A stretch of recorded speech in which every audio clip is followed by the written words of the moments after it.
America में अगले साल राष्ट्रपति पद का चुनाव है। इसके लिए उम्मीदवारों के बीच होड़ शुरू हो चुकी है।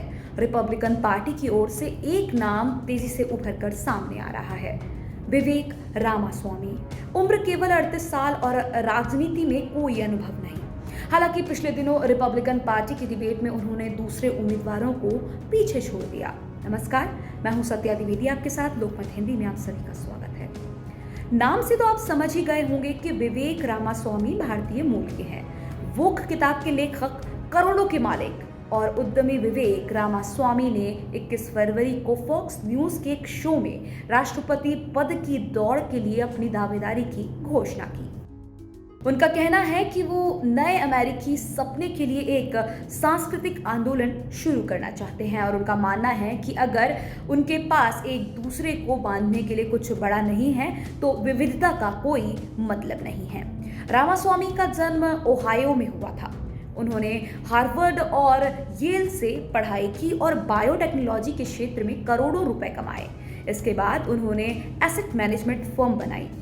कुल संपत्ति 950 मिलियन US$ उनकी आंकी गई है। रिपब्लिकन पार्टी की तरफ से डोनाल्ड ट्रंप के बाद वो दूसरे सबसे अमीर उम्मीदवार हैं।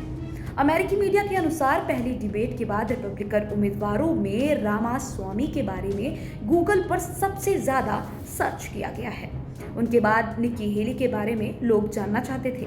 हालांकि अभी भी रिपब्लिकन पार्टी की तरफ से डोनाल्ड ट्रंप का ही दावा सबसे मजबूत है और वो अन्य प्रतिद्वंदियों से काफी आगे है।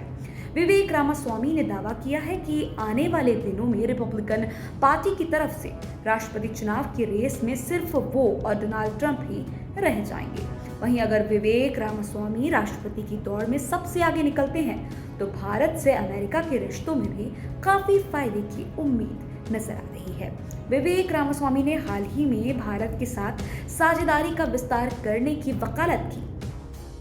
उन्होंने कहा कि अमेरिका और भारत के बीच एक अविश्वास का रिश्ता है, क्योंकि अमेरिका ने दोनों देशों के बीच विश्वास आधारित बातचीत नहीं की है।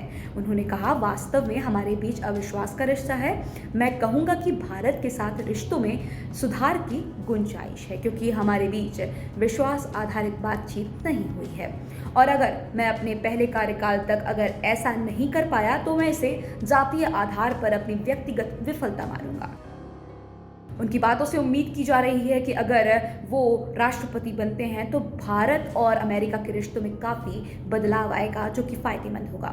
फिलहाल रिपब्लिकन पार्टी से विवेक को उम्मीदवार चुना जाता है या नहीं, सुई इस पर अटकी हुई है। फिलहाल इस वीडियो में इतना ही। देश और दुनिया से जुड़ी खबरों के लिए लोकमत हिंदी को जरूर सब्सक्राइब करें।